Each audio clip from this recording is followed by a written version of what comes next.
आज की कहानी का नाम है चिड़िया का हरी घास का घर। एक सुंदर जंगल के किनारे एक छोटी सी प्यारी चिड़िया रहती थी। उसका नाम था चिंकी। चिंकी बाकी चिड़ियों से थोड़ी अलग थी। जहाँ बाकी चिड़िया पेड़ों की सूखी टहनियों पर घोंसला बनाती थी, वहीं चिंकी कुछ नया करना चाहती थी। एक दिन सुबह सुबह चिंकी आसमान में उड़ रही थी। तभी उसकी नज़र नदी किनारे उगी लंबी, मुलायम और हरी हरी घास पर पड़ी। घास हवा में झूम रही थी। चिंकी खुशी से बोली, वाह, कितनी सुंदर घास है। अगर मैं इससे अपना घर बनाऊं तो मेरा घर पूरे जंगल में सबसे अलग होगा। बस फिर क्या था, चिंकी ने उसी दिन से मेहनत शुरू कर दी। वो छोटी छोटी घास की पत्तियां अपनी चोंच में दबाकर लाती और पेड़ की मजबूत डाल पर जमा करती। कभी वो बेले लाती, कभी मिट्टी। धीरे धीरे उसका घोंसला आकार लेने लगा। पास के पेड़ पर रहने वाला बंदर ये सब देख रहा था। वह जोर जोर से हंसने लगा। अरे चिंकी, घास का घर भी कहीं बनता है? पहली बारिश में बह जाएगा। पास में बैठा खरगोश भी हंस पड़ा। हाँ हाँ, और तेज हवा आई तो उड़ जाएगा। लेकिन चिंकी मुस्कुराई और बोली, मेरा घर कमजोर नहीं होगा, मैं इसे बहुत मजबूत बनाऊंगी।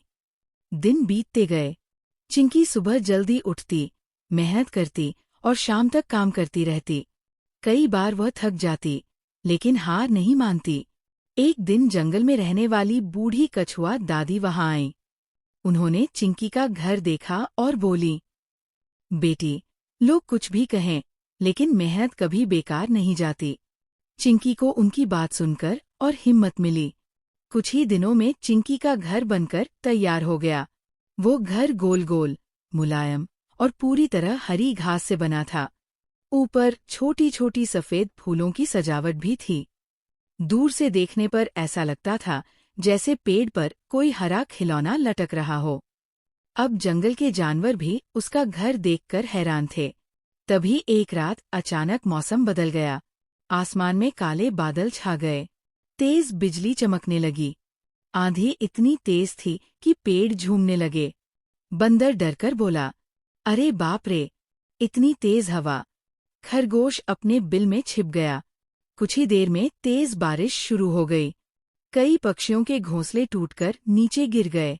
बंदर जिस डाल पर बैठा था वह भी हिलने लगी। बंदर घबराकर चिल्लाया, बचाओ, बचाओ। तभी उसकी नजर चिंकी के घर पर पड़ी। आंधी और बारिश के बावजूद सका घर मजबूती से टिका हुआ था। असल में चिंकी ने घास को सिर्फ रखा नहीं था, बल्कि बेलों और मिट्टी से अच्छी तरह बांधा था। उसने हर छोटी चीज का ध्यान रखा था। बारिश और आंधी पूरी रात चलती रही। सुबह जब सूरज निकला तो जंगल का नजारा बदल चुका था। कई घोंसले टूट चुके थे। पेड़ों की डालियां जमीन पर पड़ी थी। लेकिन चिंकी का हरा भरा घर अब भी सुरक्षित था। सारे जानवर उसके घर के पास इकट्ठा हो गए। बंदर शर्मिंदा होकर बोला, चिंकी, हम तुम्हारा मजाक उड़ाते थे, लेकिन तुम हमसे ज्यादा समझदार निकली। खरगोश बोला, तुमने मेहनत और बुद्धि से ऐसा घर बनाया जो आंधी भी नहीं तोड़ सकी। चिंकी मुस्कुराकर बोली, अगर हम मन लगाकर काम करें और खुद पर भरोसा रखें तो कोई भी मुश्किल हमें हरा नहीं सकती। कछुआ दादी भी मुस्कुराई और बोली, यही असली समझदारी है। उस दिन के बाद जंगल में कोई भी चिंकी का मजाक नहीं उड़ाता था। अब सभी जानवर उससे सीख लेने लगे और चिंकी अपने सुंदर हरे घास वाले घर में खुशी खुशी रहने लगी। शिक्षा, दूसरों की बातों से हार नहीं माननी चाहिए। मेहनत और समझदारी से किया गया काम हमेशा सफल होता है।